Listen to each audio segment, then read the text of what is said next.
ये राजाओ। और डांस आप सबको करना है, इधर माँ बहने इधर भी मनोरंजन होते रहना चाहिए, तब ना भोरे जाके बात करेंगे बाप रे में कि जो लड़की रहले ना बड़ा निमन डांस करत हले। हाँ वो लड़की बड़ सुंदर हले, ये सब बात होई छी ना सुबह में भोरे जाके घर जाके। वाह कि ये राजाओ आ सोनावा के सिकरिया आ दिल्ली शहर से लइहा कि ये राजाओ आ सोनावा के। राजा जी सोइए मत, नाम बताता है राजा जी रखे नाम, हमको अजीब लगता है बोलने में। राजा जी कुछ टाइटल अलग लगा लीजिए, बार बार राजा जी बोलना पड़ता है।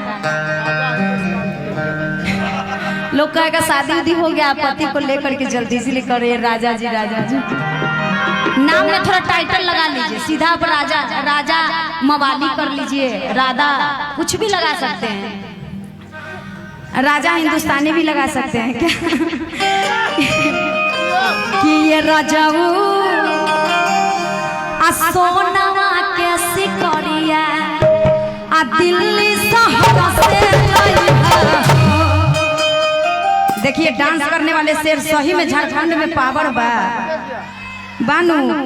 आई भर रात नाचना है, मजा उठाना है, आप सबके लिए ही कार्यक्रम है, एकदम खुश होके जाना है। हाँ मतलब भोरे जाते ही नींद आ जाए वैसा मतलब झूमना है, ठीक ना। कि ये राजाओ सोनावा के सिकरिया दिल्ली शहर से लइहा, सोनावा के सिकरिया दिल्ली शहर से लइहा।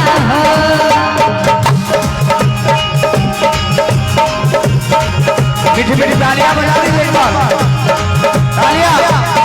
माई भाई सबको ताली बजा दीजिए।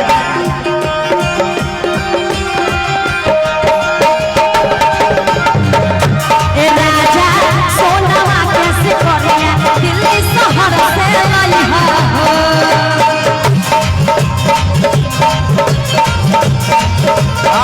क्या बात है,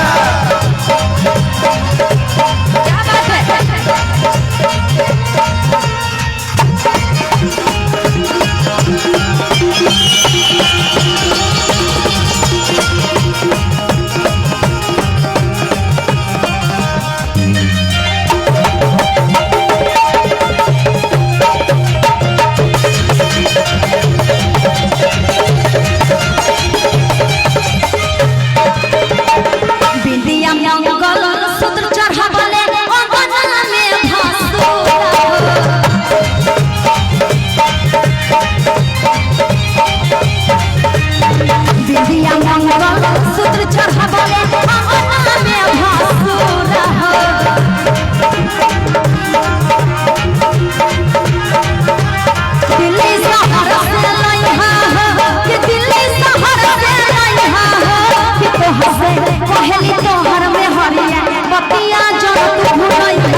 नौका डिजाइन में लिहा सोना सबसे सुपर बेस्ट हो।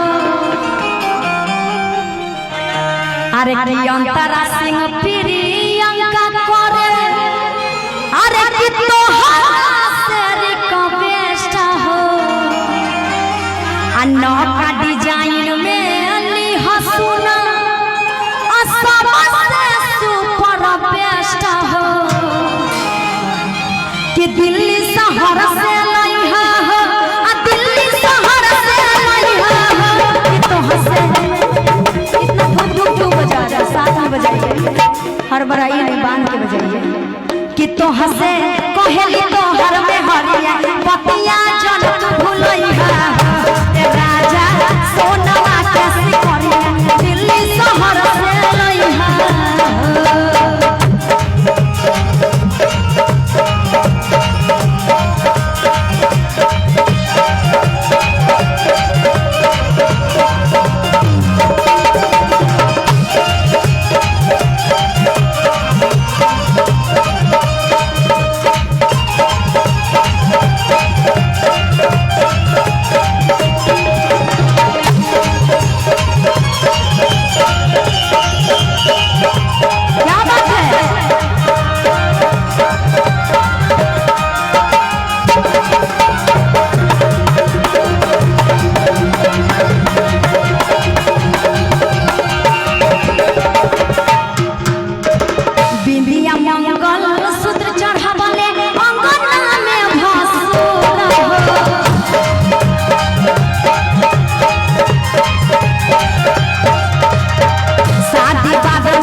दिल्ली